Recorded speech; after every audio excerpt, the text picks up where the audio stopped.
Admiral Taiwan stood in the center of the council chamber, surrounded by beings from 100 different worlds. Above him, the dome showed stars that stretched across the galaxy.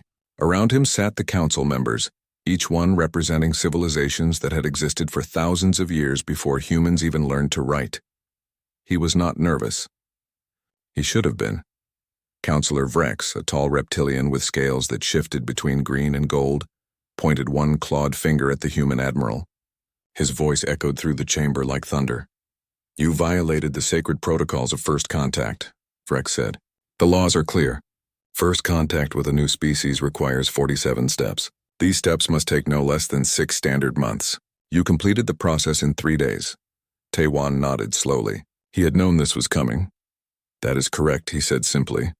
A wave of shocked whispers rolled through the chamber. In the 5 years since humans had joined the Galactic Council, they had learned one thing very quickly. The Council loved its rules. They had rules for everything. Rules for how to say hello. Rules for how to declare war. Rules for rules. Vrex leaned forward. His eyes were cold. "Do you understand the purpose of these protocols? They exist to prevent misunderstandings, to ensure peace, to protect new species from being overwhelmed by contact with advanced civilizations." "I understand the purpose perfectly," Taiwan replied. "That is why I did what I did."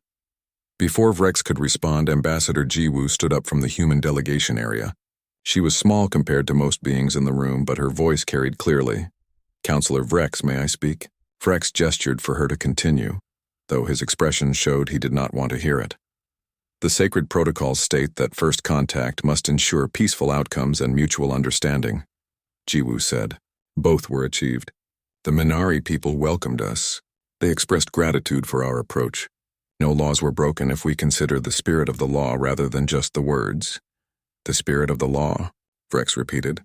"Laws are not poetry, Ambassador. They are precise. They must be followed exactly, or chaos will follow." "Then perhaps we should ask the Minari what they think," Jiwoo suggested. The chamber doors opened. 3 Minari entered, moving on 4 legs with grace. Their fur was silver and blue, and their large eyes took in the council chamber with wonder. The eldest Minari, whose name was approximately pronounced as Silverwind, approached the center. "Great Council," Silverwind said in the common trade language. "We come to speak of the humans who found us." Vrex gestured for Silverwind to continue, though he looked unhappy about this development. "When the human ship arrived, we were afraid," Silverwind explained. "We had seen other species in our skies before. They watched us from orbit but never came down. We wondered if we were not worthy of contact. The humans came to us with gifts, food from their world, music, stories. They learned our language by listening to our songs. Dr. Sunho spent 2 days just sitting with our children playing games." Dr. Sunho, sitting in the human section, waved awkwardly. The Minari waved back with what looked like a smile. "They treated us like friends immediately," Silverwind continued, "not like subjects to be studied. When they invited us to join this council, we said yes because they showed us respect and warmth." "Is this not the purpose of first contact?" Several council members nodded. Others whispered to each other. Vrex remained silent, his claws tapping on his seat. Jiwoo spoke again. "The council protocols require 6 months of observation, psychological evaluation, cultural assessment, and gradual introduction to galactic society. I do not doubt these steps were written with good intentions. But the Minari are not children who need protection. They needed connection. They needed to know they were not alone in the universe. Admiral Taiwan gave them that in 3 days because 3 days was what the situation required." A small green alien near the back of the chamber stood up. It was Counselor Zephix from the Trader Guild. "I must say this is highly irregular," Zephix said, "but I find myself agreeing with the humans. We have all followed the protocols without question for 1,000 years. Perhaps it is time to ask if they still serve their purpose." Vrex stood up, his full height impressive and intimidating. "This is dangerous thinking. If we allow exceptions, where does it end? Today, first contact protocols. Tomorrow, trade law. Next year, the laws that prevent war. The humans have been members of this council for only 5 years. They do not understand that our laws exist because we learned hard lessons over millennia." Taiwan finally spoke again, his voice calm but firm. "Counselor Vrex, humanity is young. This is true. We have only been exploring space for 300 years. But in that short time, we have learned one important lesson. Rules are tools. They should help us achieve good outcomes. When a rule prevents a good outcome, the rule needs to change. Before the debate could continue, alarms began to sound throughout the chamber. Red lights flashed. A holographic display appeared in the center of the room, showing a star system under attack. A mechanical voice announced the crisis. Emergency alert. Colony Vrexus 7 is under attack by unknown raiders. Defense systems failing. Requesting immediate council response. Vrexus 7 was a Vrexian colony. Vrex himself went pale, his scales shifting to a dull gray. The council erupted into action, but it was a specific kind of action. Committees were formed. Discussions began about jurisdiction. Who had authority to send military forces? What protocols governed emergency response? How many council members needed to vote before action could be taken? Tae-Wan watched this for exactly 30 seconds. Then he turned and walked out of the chamber. Ji-Woo saw him leave. She knew what he was going to do. She did not try to stop him. 20 minutes later, Captain Hye-Jin received orders directly from Admiral Tae-Wan. She did not question them. She trusted her commander completely. "All ships, this is Captain Hye-Jin," she announced over the fleet communication channel. "We have an emergency rescue mission. Colony Vrexus 7 is under attack. We leave immediately." Her second officer looked confused. "Captain, we do not have council authorization."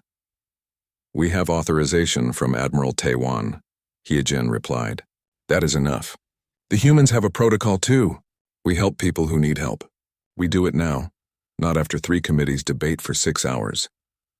5 human ships jumped to faster than light speed, heading for Vrexus 7. Back in the council chamber, the debate continued. Forms were being filled out. Procedures were being reviewed. It would be at least 4 more hours before any official response could be launched. Then a new transmission came through. It was Captain Hye-Jin. "Council chamber, this is Captain Hye-Jin of the human frigate Determination. We have arrived at Vrexus 7. Raiders have been driven off. Colony shields are restored. We are evacuating wounded to our medical ships. Civilian casualties are minimal. We will remain on station until council forces arrive." The chamber fell completely silent. Vrex stared at the holographic display, which now showed human ships orbiting his colony world, defending his people. Admiral Tae-Wan walked back into the chamber as if nothing unusual had happened. Vrex turned to him, his voice shaking with emotion that could have been anger or gratitude or both. "You acted without authorization." "I acted without your authorization," Tae-Wan corrected. "My authorization comes from being a soldier who sees people in danger." "Your people are safe now, Counselor. You can thank me or you can punish me. Either way, those people are alive." Vrex opened his mouth, then closed it. He sat down slowly. "Thank you," he said quietly. Then louder so the whole council could hear. "The humans have saved thousands of Rexian lives today." The council erupted in discussion once more. This time it was different. Some members were angry about the breach of protocol. Others were impressed by the results. A few looked thoughtful, as if considering ideas they had never allowed themselves to think before. Ji-Woo stood up again. "I propose that the council create special emergency protocols for situations that require immediate response.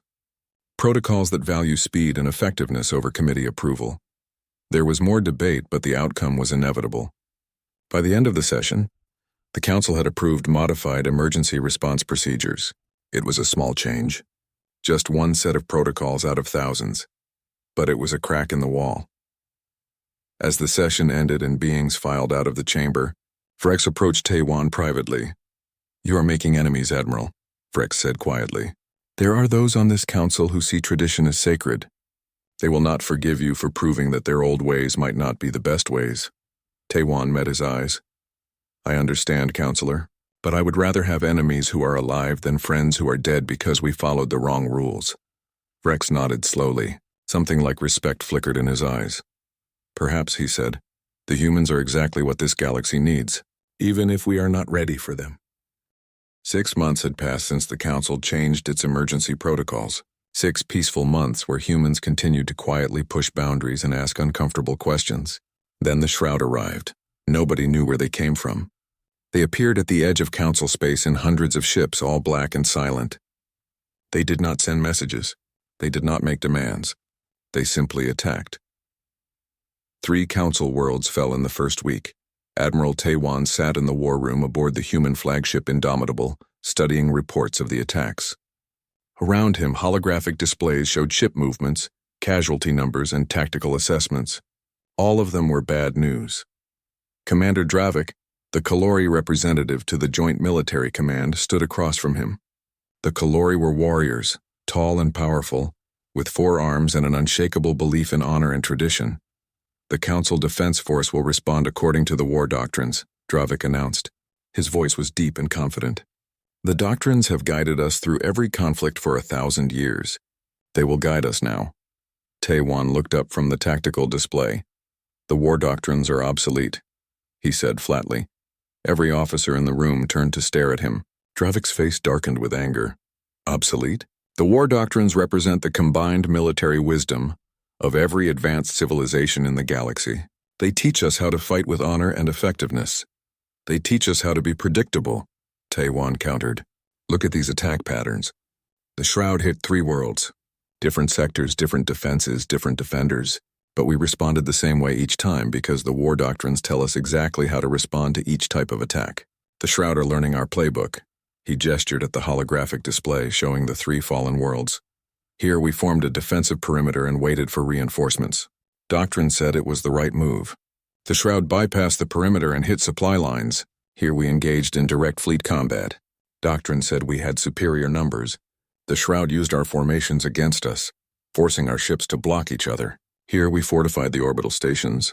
Doctrine said they were impregnable. The Shroud found a weakness in exactly the spot where the Doctrine said no weakness existed.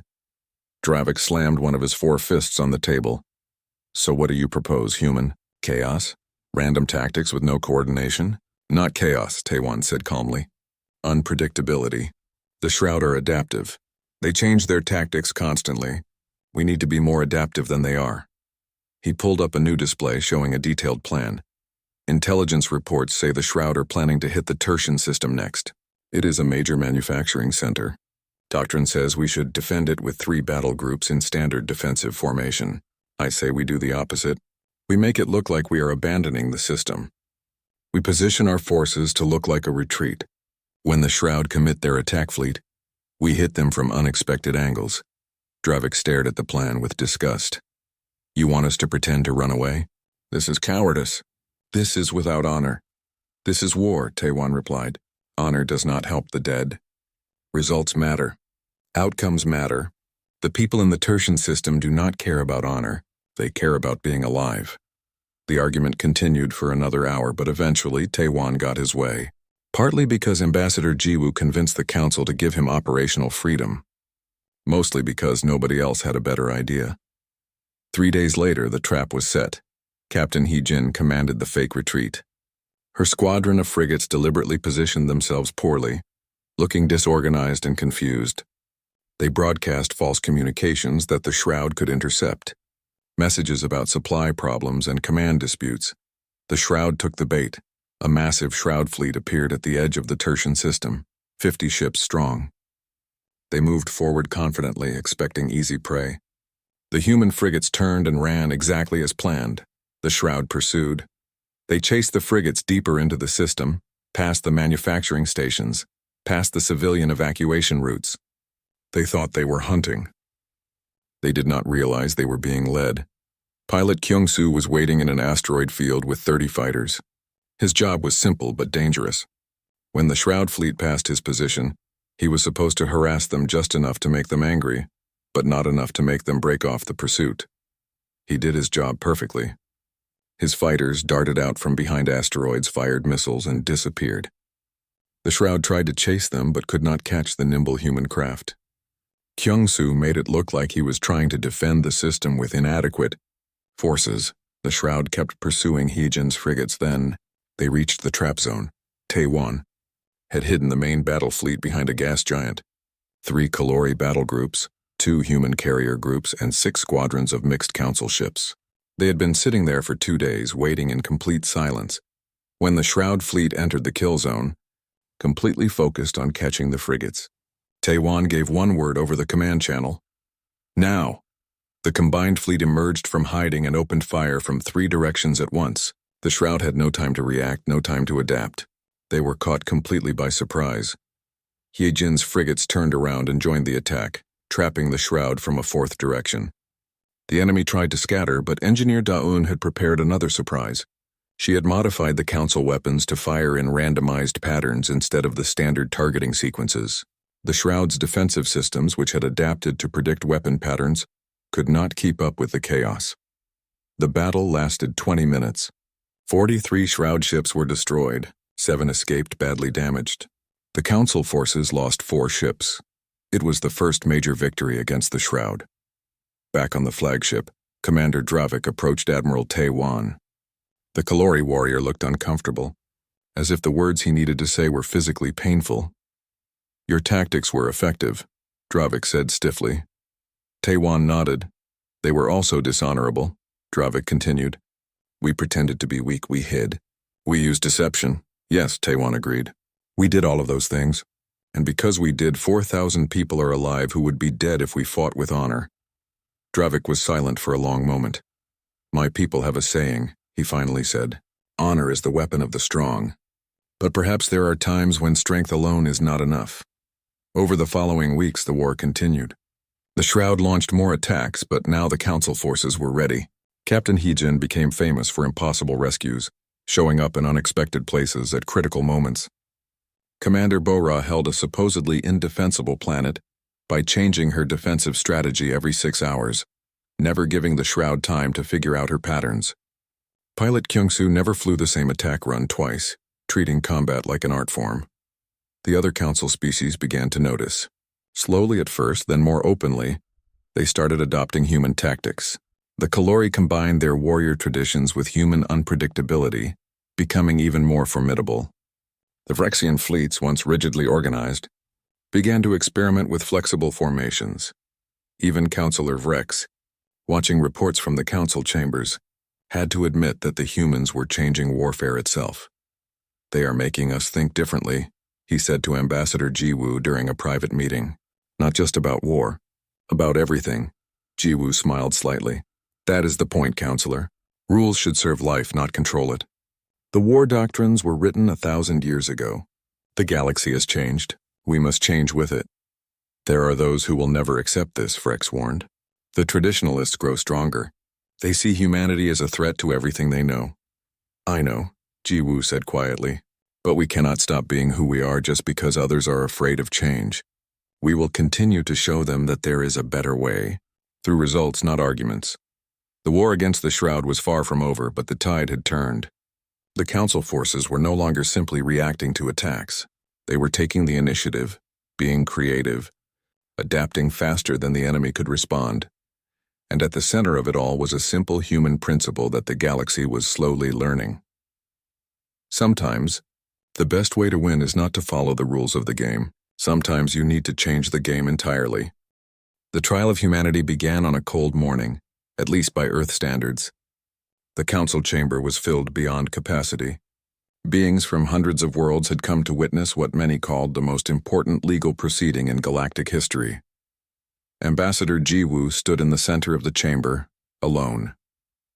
Behind her sat the human delegation, including Admiral Tae-wan, Dr. Sunho, and Captain Hyejin. Across from them sat the prosecution, led by senior jurist Marathix of the Zenthi Collective. The Zenthi were a species that loved order above all else.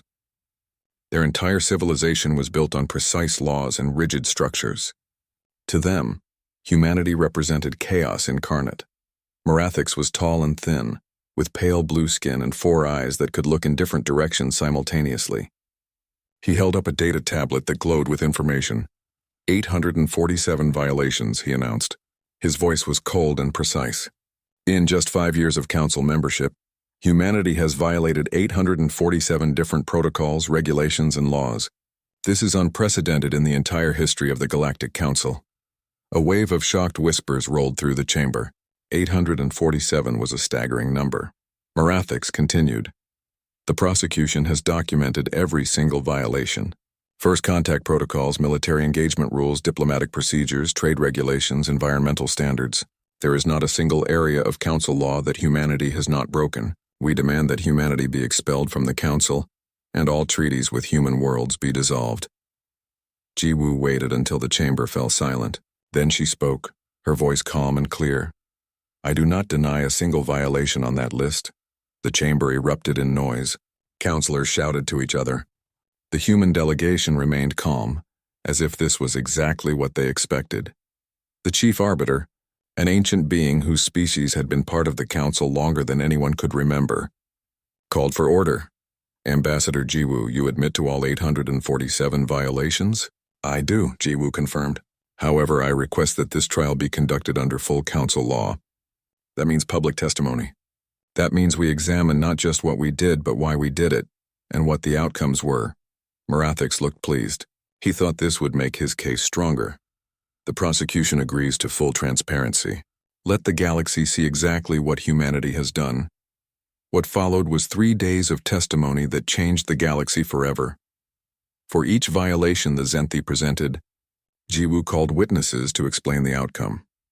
Violation number 12 involved breaking quarantine protocols on a plague-infected world. Jiwoo called Dr. Sunho to testify. The quarantine protocols required that we wait 30 days before attempting contact, Sunho explained. 30 days while people were dying. I went to the planet's surface immediately without authorization because I had a theory about the plague. I was right. We saved 40,000 lives by breaking that protocol. Violation number 98 involved unauthorized military deployment. Captain Hyojin testified about rescuing civilians from a war zone, while the council debated jurisdiction. The protocols required 17 committee approvals before we could act, Hyojin said. By the time we got those approvals, everyone would have been dead. I chose to save lives first and ask forgiveness later. Violation number 243 involved breaking diplomatic protocols during trade negotiations. A merchant captain testified that human negotiators had ignored proper procedures and directly contacted local businesses instead of going through official channels. The result was a trade agreement that benefited both sides more than any official treaty had in decades. For 3 days, the pattern repeated. Every violation had a reason. Every broken rule had saved lives or improved outcomes or solved problems that the official procedures could not handle. Marathix grew increasingly frustrated. Outcomes are irrelevant, he finally shouted on the 3rd day. Law is not about results. Law is about order. If everyone breaks the rules whenever they think they have a good reason, society collapses into chaos. Jiwoo stood up to give her response. This was the moment she had been preparing for. Senior Jurist Marathix is correct that law must provide order, she began. But he is wrong about why. Law does not exist for its own sake. Law exists to serve the people it governs. When a law prevents us from doing good, from saving lives, from solving problems, then the law has failed its purpose. She gestured at the holographic displays showing all 847 violations. Look at these violations. Really look at them. Every single one happened because our people chose to help someone rather than follow a procedure. They chose life over paperwork. They chose practical solutions over traditional methods. Yes, we broke your laws, but we did so to uphold something more important. The spirit of what those laws were supposed to achieve. A Minari representative stood up in the observers section. May I speak? Silverwind asked. The chief arbiter allowed it. Before humans came to us, we waited for first contact for 10 years, Silverwind said. We saw other council ships in our skies. They observed us, recorded us, but never contacted us. We thought we were not worthy. When humans finally came, they did not follow the official procedures. They just came down and talked to us like equals. If they had followed your protocols, we would have waited 6 more months before first contact. 6 months wondering if we were alone. More beings stood up to speak. A Kalori warrior talked about how human tactics had won battles that traditional methods could not. A trade representative explained how ignoring bureaucratic procedures had opened markets and created prosperity. A medical officer described how human doctors had saved lives by trying. Treatments the official guidelines did not permit. Even Counselor Vrex stood up. I was the first to accuse humanity of violating protocols, Vrex said. I believed tradition was sacred. Then humans saved my colony world while we were still debating which committee had jurisdiction. I learned that day that being right according to the rules means nothing if people die while you follow those rules. The chief arbiter called for closing arguments. Marathix stood, his 4 eyes blazing with conviction. You have heard many emotional stories today, But law is not about emotion, it is about principle.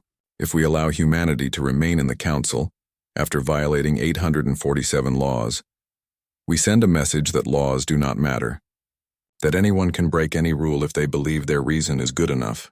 This path leads to anarchy.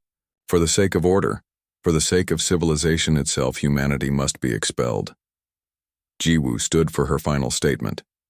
Members of the Council, I ask you to consider this. Your laws were written hundreds or thousands of years ago. The galaxy has changed. Technology has changed. Threats have changed. But your laws remain frozen in time because you are afraid that changing them means admitting they were wrong. She paused, letting her words sink in. Laws should not be sacred texts that cannot be questioned. They should be living tools that we refine and improve. Humanity came to this galaxy and found rules that no longer served their purpose. So we adapted them. We improved them. We showed you that there are better ways. Not through arrogance, but through results. She looked directly at each council member. You can expel us for breaking your old rules, or you can keep us and write better rules together. Rules that serve life instead of controlling it. Rules that adapt instead of stagnating. Rules that help instead of hindering. The choice is yours, the vote was called. The tension in the chamber was unbearable. One by one, council members cast their votes. The holographic display showed the count rising. For expulsion, against expulsion, the numbers climbed steadily. When the final vote was cast, the result appeared. It was a tie. The chief arbiter spoke. Under council law, a tied vote means the status quo is maintained. Humanity remains a member of the Galactic Council. Half the chamber erupted in cheers. The other half sat in angry silence. But Jiwoo knew the real victory was not the vote. It was the fact that half the council had voted to keep humanity, despite all the violations. It was the dozens of species who had testified in favor of human methods. It was the realization, spreading through the galaxy, that maybe the old ways were not always the best ways. As beings filed out of the chamber, younger council members gathered around the human delegation. They asked questions about adaptive governance, about practical ethics, about how to balance tradition with progress. A reform movement had begun, but Jiwoo also noticed the traditionalists gathering in their own group, their faces dark with anger. Marathix was at the center, speaking urgently to other members. Admiral Tae-wan approached her quietly. We won the battle, he said, but I think we just started a war. Yes, Jiwoo agreed. The war for the soul of the galaxy. And unlike the war against the Shroud, this one will not be won with ships and weapons. It will be won with ideas and results. We must keep proving that our way works. 1 year after the trial, the Shroud returned. They came back different, smarter, more organized. And most concerning of all, they were fighting by the book.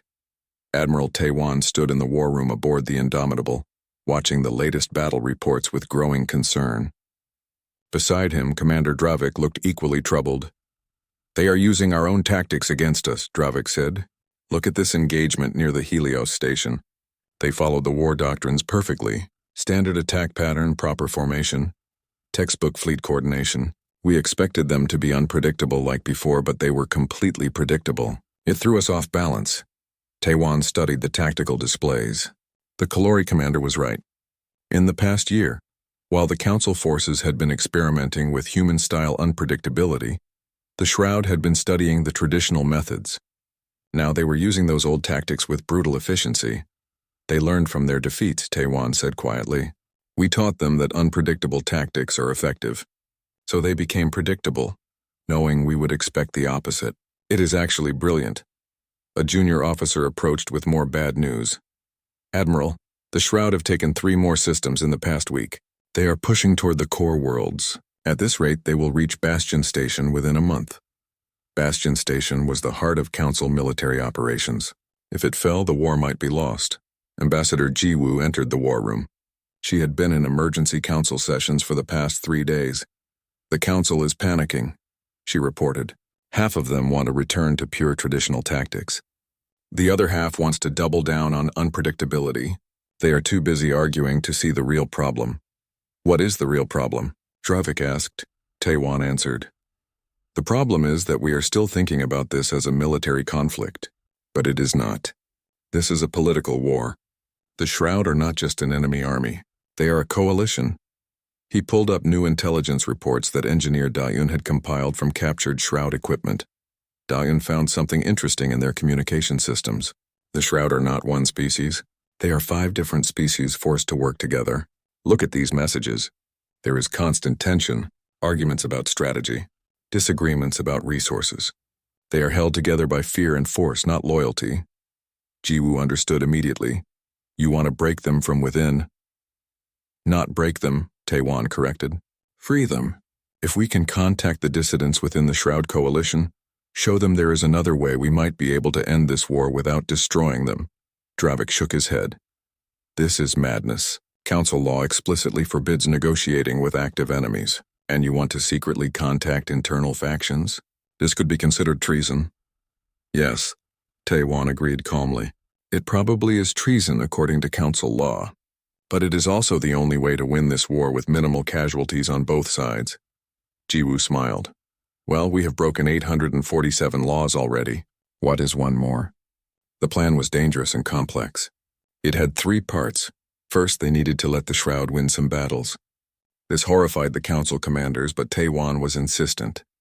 By allowing the Shroud to occupy certain systems, they could study how the Shroud governed, how they managed resources, and most importantly, how the different species within their coalition interacted. Second, Captain Haijin would lead covert operations behind enemy lines, not to sabotage or attack, but to observe and make contact. Her team would find Shroud dissidents and offer them something radical, a choice. Third, Ambassador Jiwoo would secretly negotiate with any Shroud factions willing to talk. This was the most dangerous part because if the council found out, she could be expelled and humanity's membership revoked.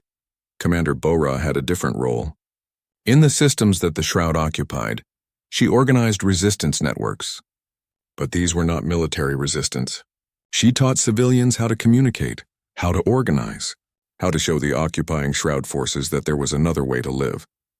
The plan took months to implement. Haejin's first contact with a Shroud dissident happened in an occupied mining colony. She found a being who looked like a cross between an insect and a mammal, hiding in the ruins of a factory. "Why are you here?" the being asked in broken common language. Its voice was filled with fear. "To offer you a choice," Haejin replied. "You do not have to fight for the Shroud leadership. You can choose peace. You can choose freedom." "Freedom?" The being laughed bitterly. "The commanders will kill me if I betray them. What if thousands of your people chose freedom at the same time? What if all 5 species in the Shroud Coalition decided they were done fighting someone else's war?" The being stared at her. "That is impossible. Humans used to think a lot of things were impossible," Haejin said. "Then we tried them anyway. Will you help us?" Slowly, carefully, the dissident networks grew. Dr. Sunho helped by learning the languages and cultures of the 5 Shroud species. He found common ground between them, shared grievances and mutual desires for peace. Ambassador Jiwoo met with representatives in secret locations. She offered them membership in the Galactic Council. She showed them records of other species who had escaped tyranny and found prosperity and cooperation. Meanwhile, Admiral Taewon continued to lose battles deliberately. The council commanders grew frustrated with him, thinking he had lost his touch. Only a few trusted officers knew the truth. Finally, after 6 months of preparation, the moment arrived. The Shroud launched their final offensive. Their target was Bastion Station. If they took it, the war would be over. They committed their entire fleet, hundreds of ships, in one massive assault. The council prepared for a desperate last stand. Traditional commanders positioned their fleets according to defensive doctrine. They expected the bloodiest battle in galactic history, but as the Shroud fleet advanced, something unexpected happened. Ships began to peel away from the formation. Not all at once, but in groups. Entire squadrons turned away from the battle and broadcast messages of surrender. Then whole fleets rebelled. The beings that Jiwoo had secretly negotiated with, the networks that Haejin had carefully built, the resistance that Bora had organized, they all acted together. Thousands of Shroud forces mutinied simultaneously across dozens of worlds. The Shroud command structure, built on fear and rigid control, collapsed like a house made of cards. When the foundation cracked, the entire thing fell apart. The battle for Bastion Station never happened. Instead, Council forces found themselves negotiating with former Shroud commanders who were surrendering peacefully. Councillor Vrex stood on the bridge of his flagship, watching the impossible unfold. "How?" he asked Taiwan over the communication channel. "How did you do this?" "We changed the rules," Taiwan replied. "Everyone thought this was a military war, but it was really a war of ideas. We showed the Shroud that they did not have to be our enemies. We offered them something better than victory. We offered them freedom." In the weeks that followed, the former Shroud territories began the process of joining the Council. It was messy and complicated. There were trials for war criminals. There were negotiations about reparations. There were cultural adjustments and political complications, but there was also peace. The Council was forced to acknowledge what humanity had achieved. Admiral Taiwan was promoted to Council Defense Coordinator, with authority to train all Council forces. His methods, once considered radical, became standard practice, but not everyone was happy. Senior Jurist Marathix called an emergency session. He stood before the Council, his 4 eyes blazing with anger. Ambassador Jiwoo violated Council law by negotiating with the enemy. Admiral Taiwan deliberately lost battles, costing lives. These actions are treason. The fact that they work does not make them legal. Jiwoo stood calmly. Senior Jurist Marathix is correct. We broke the law. We did it knowingly and purposefully because following the law would have meant millions of deaths. We chose life over law. We will always make that choice. The vote to punish humanity failed. The Council had changed too much. Too many beings had seen that the old ways were not the only ways. As the session ended, Councillor Vrex approached the human delegation. "You have transformed this galaxy," he said. 5 years ago, we were a civilization of rules and traditions. Now we are becoming a civilization of results and outcomes. I am not sure if this is good or bad, but I know it is irreversible. Good or bad depends on what we do with the change, Jiwoo replied. The galaxy is learning to adapt. That is good. Now we must learn to use that adaptability wisely. That is the hard part. 5 years after humans first stood before the Galactic Council, everything had changed. The council chambers looked the same, with their domes showing the stars and their seats arranged in the traditional circles. But the beings who sat in those seats thought differently now. They asked questions that had been unthinkable before. They challenged traditions that had stood for millennia.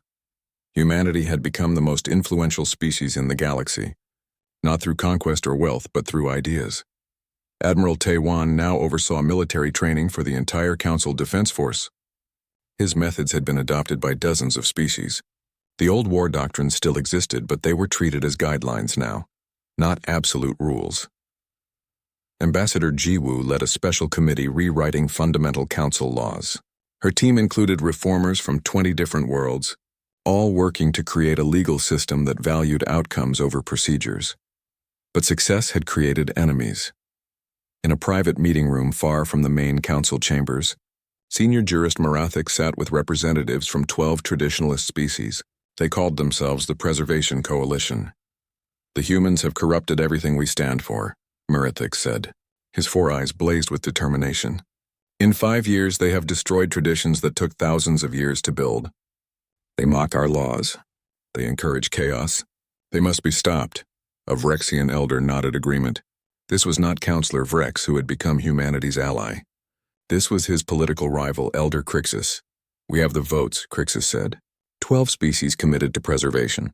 If we act together, we can seize control of the council. Once we hold the council seat majority, we can expel humanity and restore proper order.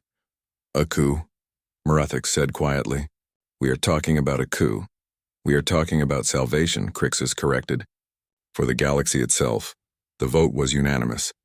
The Preservation Coalition would make its move at the next full council session, 3 days away. What they did not know was that their communications were not as secure as they believed. Engineer Daun had been quietly monitoring council networks for months, not for espionage but for security purposes.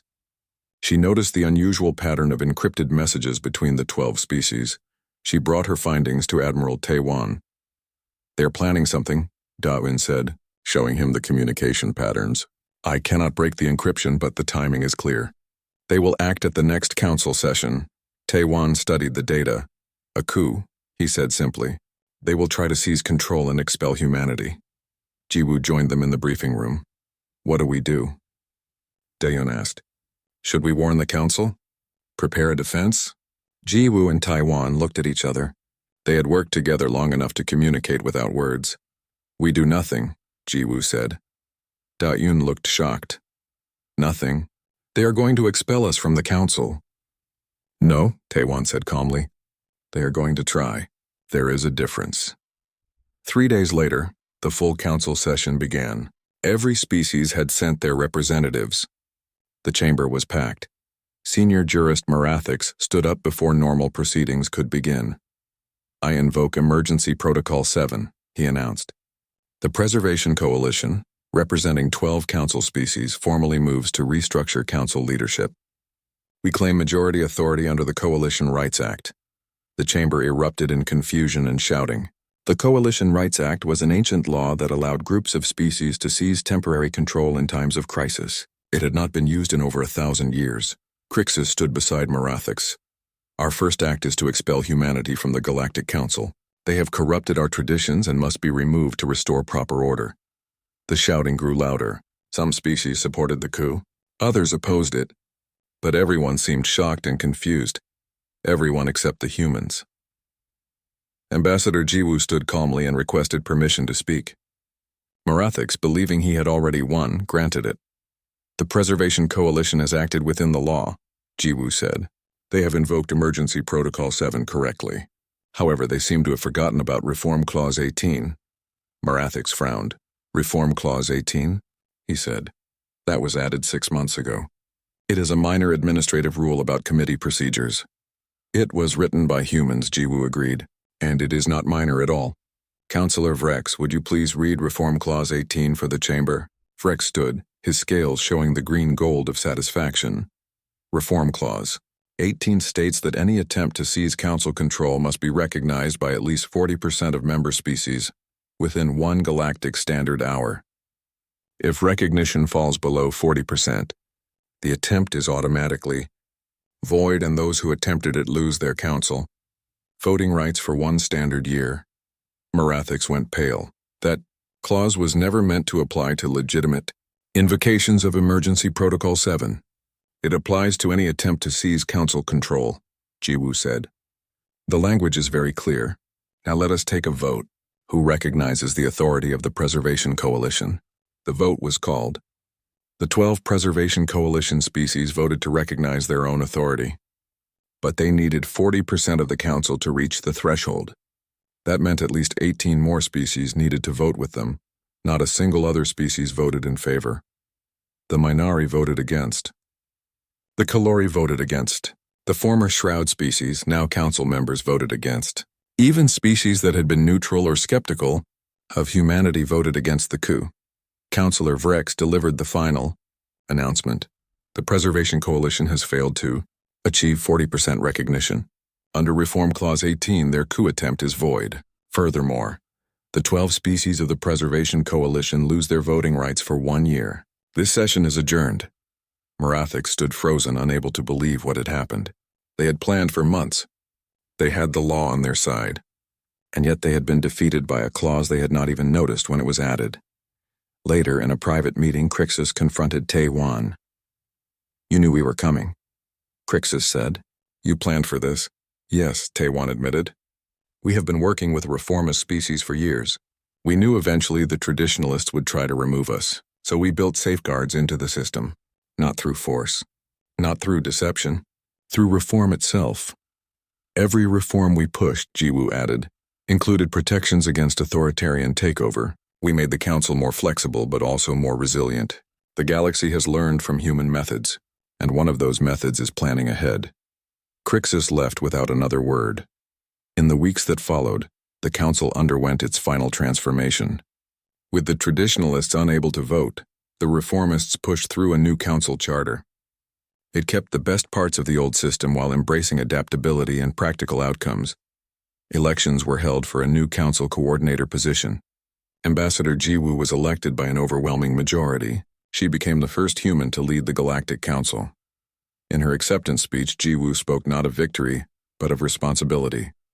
Humanity did not come to this galaxy to conquer or control, she said. We came to participate, to learn, to contribute. Yes, we broke your old rules, but we did so to create better rules. Rules that serve life instead of restricting it. Rules that adapt instead of stagnating. Rules that help instead of hindering. She paused, looking at all the different species represented in the chamber. The galaxy has changed because of us, but we have also changed because of you. We learned honor from the Kalori, precision from the Xanthi, wisdom from the Vrexians, joy from the Minari. This is what the Council should be. Not a place where one way is right and all others are wrong, but a place where we learn from each other and become better together. The chamber erupted in applause. 1 month later, a new challenge emerged. Long-range sensors detected signals from an unexplored region of space. Another civilization previously unknown had been found. Admiral Taiwan, now promoted to Grand Admiral, called his senior staff together for a briefing. Captain Heejin was there, now commanding her own battle group. Commander Bora had become a general. Pilot Kyung-soo led an entire fighter wing. We have a first contact situation, Taiwan said. The Council wants to send a diplomatic mission. Standard protocols, Heejin smiled. Standard protocols? What does that even mean anymore? Taiwan smiled back. It means we will go with gifts and openness. We will learn their language and culture. We will treat them with respect and offer them friendship. And if the situation requires it, we will adapt our approach to what works best for them. That is the human protocol now. That is the Council protocol. Dr. Sunho raised his hand. I volunteer for the mission. I want to learn their music and stories. Approved, Taiwan said. Anyone else? Every hand in the room went up. As they prepared the mission, Taiwan stood at the observation window of the flagship, looking out at the stars. Counselor Vrex joined him. Do you ever wonder what the galaxy would be like if humanity had never arrived? Vrex asked. Taiwan considered the question. Safer, probably, he said. More orderly, more predictable, and also more stagnant, Vrex added. Less alive. I was one of your first critics, Admiral. I thought you would destroy everything we had built. But you did not destroy it. You transformed it. The galaxy is better now. Messier, yes. But better. We still have a long way to go, Taiwan said. There will always be challenges,